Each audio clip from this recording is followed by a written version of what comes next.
आज हम जंगल की रहस्यमय कहानी पर चर्चा करेंगे। तो शुरू करते हैं। जंगल का रहस्यमय राज। एक बार की बात है, एक छोटे से गांव में एक बुद्धिमान बुढ़िया रहती थी। वह अपनी जादू शक्तियों के लिए मशहूर थी। गांव वालों का मानना था कि उसके पास एक अनमोल रतन है जो किसी को भी अमीर बना सकता है। एक दिन एक युवा लड़का मनोज अपनी किस्मत को आजमाने के लिए उसके पास आया।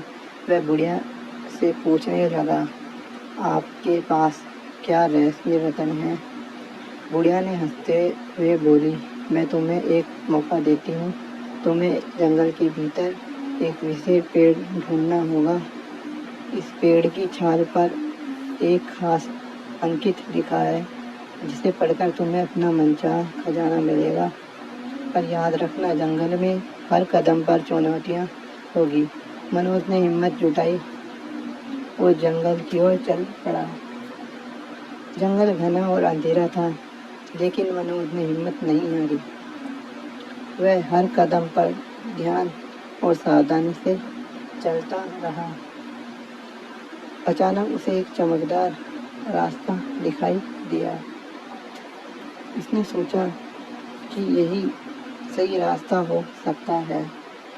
मनोज ने उस रास्ते पर अचानक चलना शुरू किया और कुछ ही दूर पर उसे एक अद्भुत पेड़ दिखाई दिया। पेड़ की छाल पर सचमुच एक अंकित लिखा हुआ था। उसे ध्यान से अंकित पढ़ा और समझा कि उसे अपनी सच्ची इच्छा को पहचानना होगा। वह सोचा, मैं सबसे अमीर बनना चाहता हूँ, परंतु अंकित ने उसे चेतावनी दी कि धन केवल उस स्थिति में मिलेगा जब वह दया और उदारता से काम लेगा। मनोज ने सोचा कि धन पाने के लिए उसे अपने हृदय को बदलना होगा। वह जंगल से बाहर आया और गांव वालों की मदद करने लगा। उसने सभी की समस्या को हल किया और सबके साथ समय बिताया।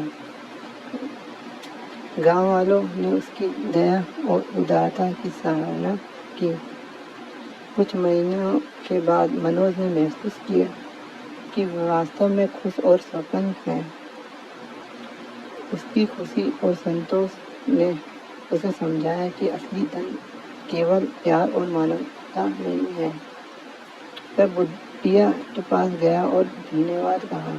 बुढ़िया ने उसे मुस्कुराते हुए देखा और कहा, तुमने सही पाया, सच्चा खजाना तुम्हारे दिल में है। अब तुम जान चुके हो कि असली अमीरी दिल में होती है। मनोज ने अपने अनुभव से सीखा कि बाहरी धन से अधिक महत्वपूर्ण चीज़ आंतरिक अमीरी है, और इसी तरह मनोज ने एक सच्ची और अमीरी जिंदगी जीना शुरू किया। यही कहानी हमें सिखाती है कि सच्ची संपत्ति और खुशी बाहरी चीज़ों में नहीं, बल्कि हमारे दिल में और दया में होती है।